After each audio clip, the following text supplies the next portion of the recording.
강남은 흔들리지 않았습니다. 코로나19가 대한민국을 덮쳤지만 강남은 여전히 비싼 차를 사고 더 비싼 취미 생활을 합니다.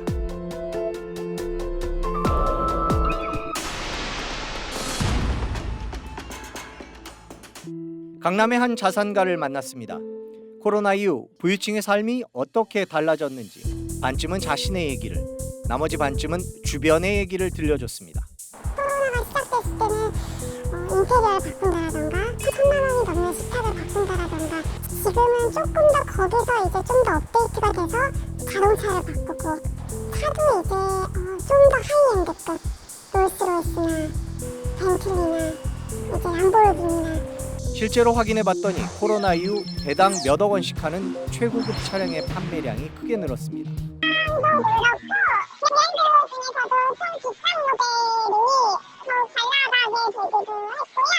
여행 이런 것들 말고 이제 자동차나 뭐 이런 쪽으로 소비를 돌리시는 것 같아요. 부유층에 관한 다른 얘기들 가운데 유독 길었던 건 그들의 휴가에 관한 얘기였습니다.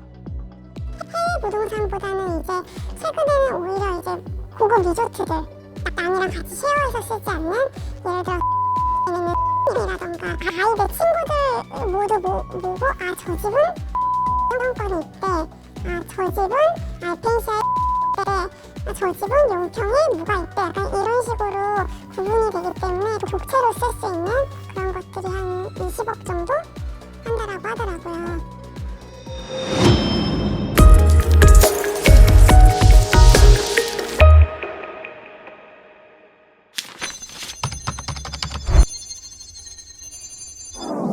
코로나 이후 자산이 늘었다는 부유층이 많다고 했는데 예상대로 부동산에 관한 얘기들이 많았습니다. 버는 돈은 분명히 많이 늘었고 그 다음에 아파트 값도 많이 올랐고 갖고 있는 자산들이 많이 값이 올랐기 때문에 주식이라던가 비트코인이라던가 자산 가치가 있는 부동산이라던가 그런 아까 얘기했던 수익형 뭐 부동산이라던가 그런 리조트들 그런 쪽에다 투자하는 서울 강남의 한 유명 PB센터를 찾아가 다른 부유층의 얘기도 물어봤습니다. 크게 다르지 않았습니다. 코로나 이후에 이제 주식 자산 가격이 좀 많이 상승하면서 이제 투자 성향이 좀 공격적으로 좀 많이 바뀌시는 것 같습니다. 주식으로 자산 가격이 올라가면서 조금씩 더 이제 관심을 보이시는 것 같고요. 부동산 자산 가격도 많이 급등하지 않았습니까? 그래서 자산 가격은 더 높아진 것 같습니다.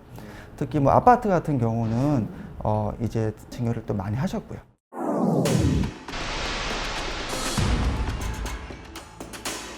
코로나 이후 경제는 어려워졌다지만 부자들 상황은 크게 나빠지지 않았습니다. SBS 여론조사 결과를 보면 월소득 700만 원 이상인 고소득자들의 경우 소득이 늘었다, 소득에 별 변화가 없다 이렇게 답한 비율이 80%를 넘었습니다. 어떻게 자산을 늘렸나 물어봤더니 첫째가 부동산, 둘째가 소득 증가, 셋째가 주식과 코인이었습니다. 반면 저소득층은 소득도 줄고 지출도 늘면서 삶이 더 어려워졌다는 답변이 많았습니다. 빈부격차가 더 커졌다는 답은 80% 가까이 됐습니다. 그런데 더 큰 문제는 코로나로 인한 이런 빈부격차가 앞으로 더 심해질 우려가 있다는 겁니다. 전문가들은 이걸 회복의 차별화라고 불렀습니다.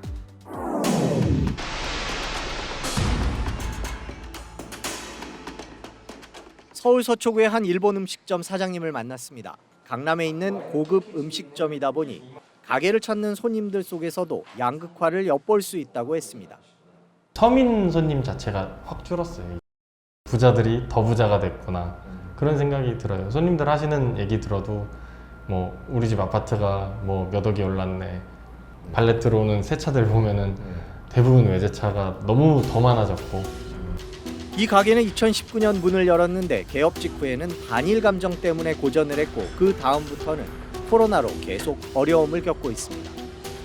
4단계 딱 다시 시작하면서 이번에 또 반타작이 난 거죠. 손님이 반의 반으로 줄고 인건비랑 뭐 월세는 그대로고. 무엇보다 그를 힘들게 하는 건 벌써 8천만 원이 넘어간 빚입니다. 8천만 원은 다 없죠 이제. 어떻게 하나요? 다 나간 거죠. 뭐 한 달에 거의 7, 800씩 마이너스 뭐 많을 때는 1,000만 원씩도 마이너스가 나니까 바로 이 부채 문제가 전문가들이 코로나 이후 양극화 해소에 가장 걸림돌이 될 걸로 우려하는 문제입니다. 주로 저소득 자영업자들의 경제 지표가 좋지 않습니다. 부실 위험에 빠질 수 있는 그런 계층을 봐야 되는데 그런 계층이 철저하게 저소득층과 자영업자에 집중되어 있어요. 저소득 자영업자, 영세 자영업자들의 지금 생계형 가계부채 부채 문제, 이게 가장 심각한 상황이라고 볼 수 있고요. 여기에 금리 오르고 물가까지 오르면 코로나 충격에서 회복할 기력마저 잃게 될 수 있습니다.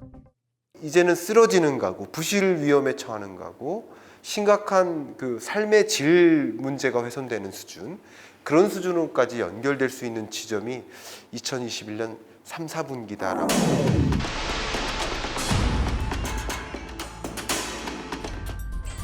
저소득층과 자영업자뿐 아니라 젊은이들도 이 부채 문제에서 자유롭지 못합니다. 이 학생은 코로나 이후 알바 자리가 줄어든 데다가 돈 쓸 일이 생기면서 빚을 냈습니다.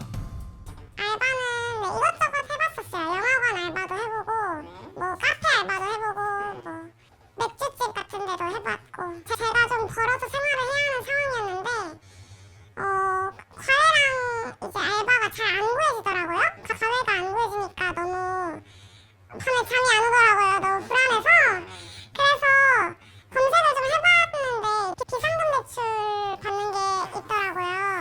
지금은 아르바이트 자리 잡는 것도 힘들어서 여전히 코로나로 인해서 직접적으로 충격을 받았던 부분은 일자리 충격이 지금 지속되고 있다고 봐야 하거든요.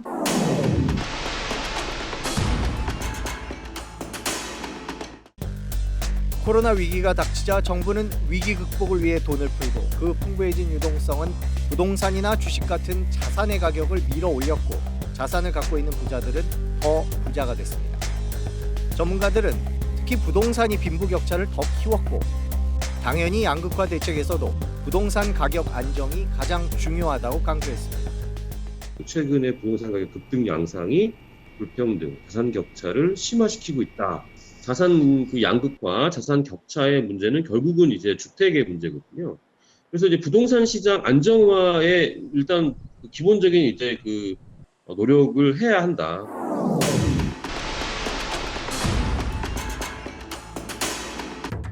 빈부격차는 경제 회복에 독이 됩니다. 일하지 않아도 부동산이나 주식으로 여유 있게 살 수 있는 사람들이 많아지면 이른바 스톡 경제가 되기 때문입니다.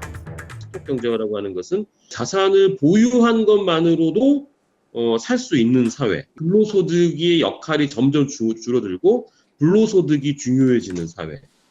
그런 사회가 되다 보니까 경제가 사실 생동감을 잃게 돼요.